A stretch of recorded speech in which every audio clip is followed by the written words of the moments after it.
What's going on, everybody? Welcome back to TTB Ravens Media, bringing you Ravens content every single day. If you want to see that daily Ravens content, make sure to hit the subscribe button down below. Hit the notification bell as well if you want to get notified every single time I upload a brand new video.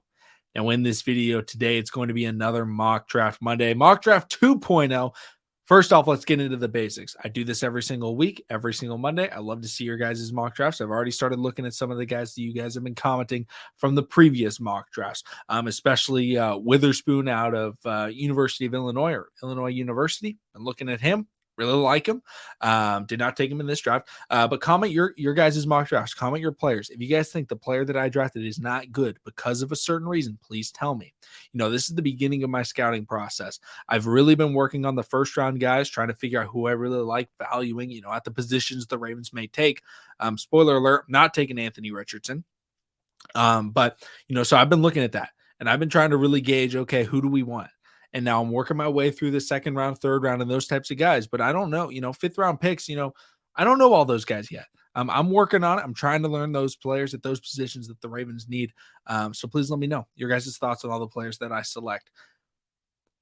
Outside of that, I will be doing a lot of Baltimore Ravens videos this week talking about offensive coordinator potential because the Ravens have interviewed, I believe, 5 coordinators now. I'll be talking about those guys, so don't worry, stay tuned. Those videos are coming. I'm not forgetting them.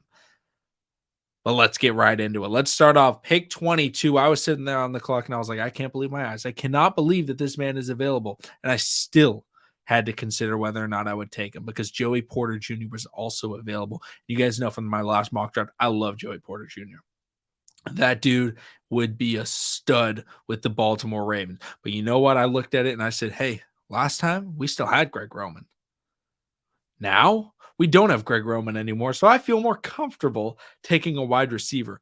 And I was able to select Jordan Addison with the 22nd overall pick. Now, I don't know if Jordan Addison's going to be available. Wide receiver changes a little bit. Maybe some guys will jump, maybe some guys won't. But this is the PFF mock draft simulator. I do know trades. Normally I use the mock draft network. I think or the draft network. I think it's a much better tool. They're under maintenance right now. So I have to use PFF. I honestly don't think PFF is a very good mock draft tool. I think they miss with a lot of prospects. But again, it's the only tool that we got. It's the tool that you guys use. It's going to be the tool that I use. It didn't seem that terrible, but every once in a while you'll see drafts and you're like, wow, that guy went first over, like Will Levis going first overall and things like that. Where I'm like, I really don't think that's going to happen. Or Ringo being not a first round pick. I've seen that happen in PFF drafts. And I'm like, okay, this is crazy. Jordan Addison, first overall. Why do I take Jordan Addison over Joey Porter? I love Jordan Addison. This guy is going to be a stud in the NFL. The one concern with him is his size. He's undersized at the wide receiver position, but this guy's very good at route running. He's very good at being shifty. He's very good at being quick, and he's very good with his footwork. He can get open, he can create space, and he can get the ball to him in space. I watched 2 games of him. I watched the USC versus UCLA game, and I watched the USC versus Utah game. And the Utah game was against Clark Phillips, so a pretty high-end cornerback in the country last year. And they were just trying to get him the ball, reverses, jet sweeps, motioning him across to get him space. And he was able to do it. And he was able to get some good moves and get open. He was Kenny Pickett's go-to guy at Pitt. And it was like, oh, but he's going against lower end competition. He transferred to the Pac-12. The Pac-12 has great cornerbacks, especially this season. Christian Gonzalez being one of them, Clark Phillips being another. There's some good guys, Kyle Blue Kelly as well. Jordan Addison dominated the Pac-12. He's going to be a stud in the NFL. I think he's very pro ready. Now, obviously, he could get a little bit bigger, but this guy could be an absolute stud. He's not a jump ball guy. And I know a lot of Ravens fans want a jump ball guy, but I feel like if we got the right offensive coordinator, they could really utilize Rashad Bateman and Jordan Addison's skill set with 2 technicians as route runners. That would be unbelievable. With Mark Andrews across the middle, I mean, they could find ways to just get all of those guys open basically every single time. Unbelievable with Jordan Addison being available. I think that's a great pick for the Ravens. Next up, round 3. Pick 86 overall. I mentioned him earlier. I really don't think he falls to round 3, but Clark Phillips III. Clark Phillips is a cornerback that I've been watching Because I am a Pac-12 fan, I do watch the Pac-12. I actually drafted 3 Pac-12 players. I did not realize that. But I watch these guys. Okay, I watch them more. I'm more familiar with their game. Clark Phillips is a ball hawk. I think we're going to lose Marcus Peters this offseason. I feel like we should lose Marcus Peters this offseason. I don't want Marcus Peters back. But at the same time, you have to recognize Marcus Peters brought a certain, momentum and energy to the Ravens defense because he was able to get turnovers. Clark Phillips is a guy that can get turnovers. He's a guy that can come in and jump some passes. He's a guy that studies film. I watched him against Jordan Addison. I brought that up. Clark Phillips did very well against Jordan Addison. Maybe the best game I've seen somebody doing or playing covering Jordan Addison. There were times where he was jumping routes. And Caleb Williams was lucky on certain plays that he wasn't able to make certain plays because Clark Phillips is an absolute ball hawk. He's going to be an absolute stud, I think, in the NFL, and he can make an impact right away.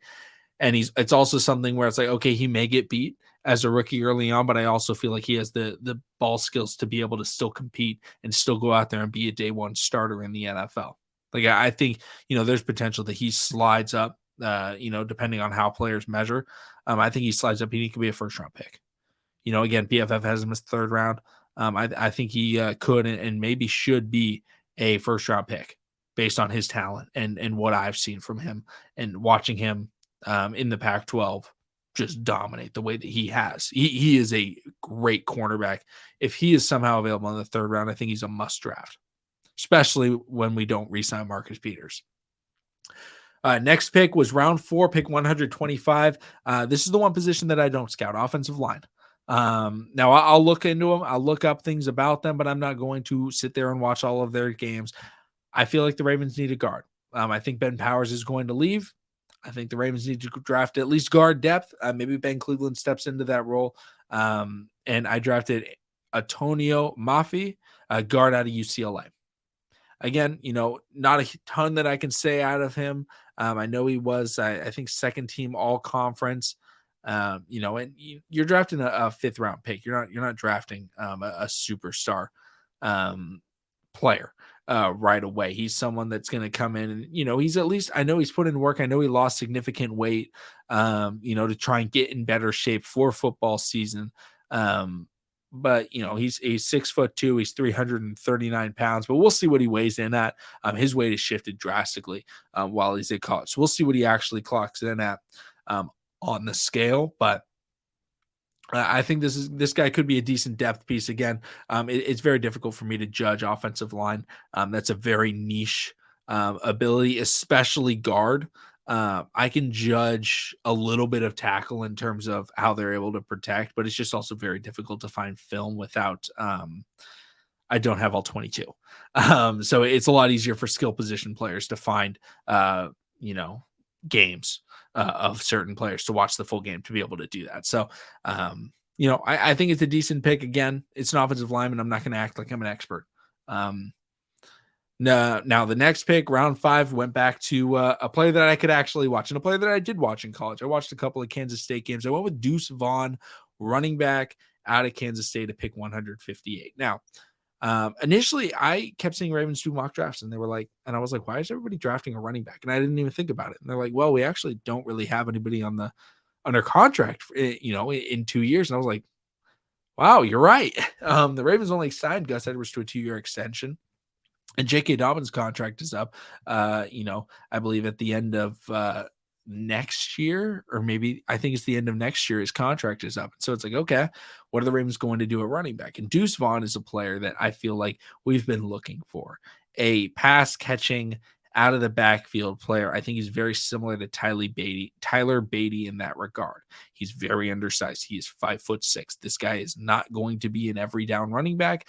That is why we're drafting him in the 5th round. He is a player that could come in on third down. You get a 3rd and 3, you come out and you put J.K. Dobbins or Gus Edwards to Lamar Jackson's left. You put Deuce Vaughn on the right.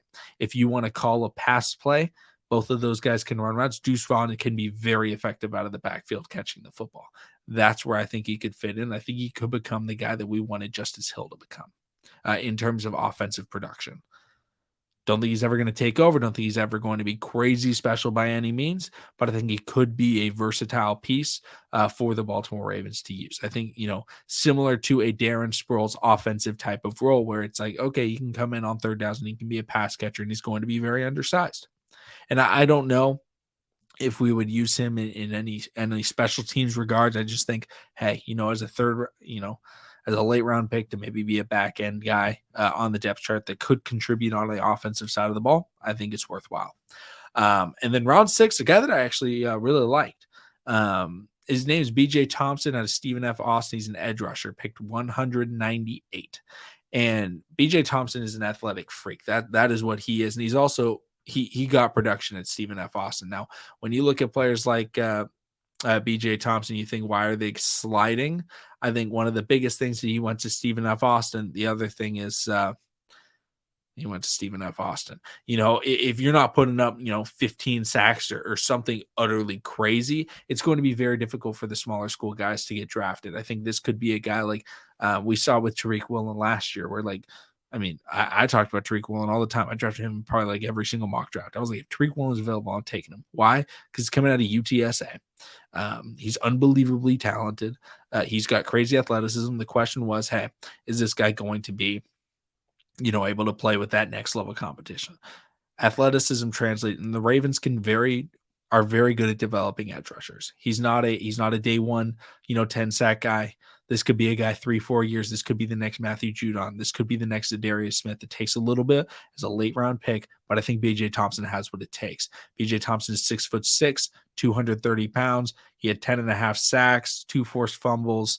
And he's run a 4.5 40 before. And he has an 11.3 broad jump. This guy's an athletic freak of nature.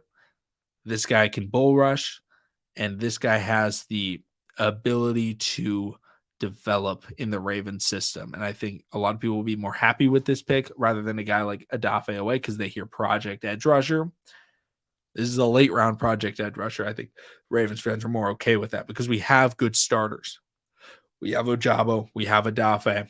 Let's develop a guy like BJ Thompson, to come in behind them and really become somebody that could be dominant in the league in a few years. It's going to take a while, but I really like BJ Thompson out of Stephen F. Austin. Those are the 5 picks that I have. I'm going to run back through them again. Let me know your guys' thoughts on it. Pick 1, Jordan Addison. Pick 2, Clark Phillips in the 3rd round. Pick 3, Antonio Mafi in the 4th round. Pick 4, Deuce Vaughn in the 5th round. And in the 6th round, the final pick, BJ Thompson out of Stephen F. Austin. Thank you guys so much for watching. Subscribe for daily Ravens content. I'll see all of you again tomorrow.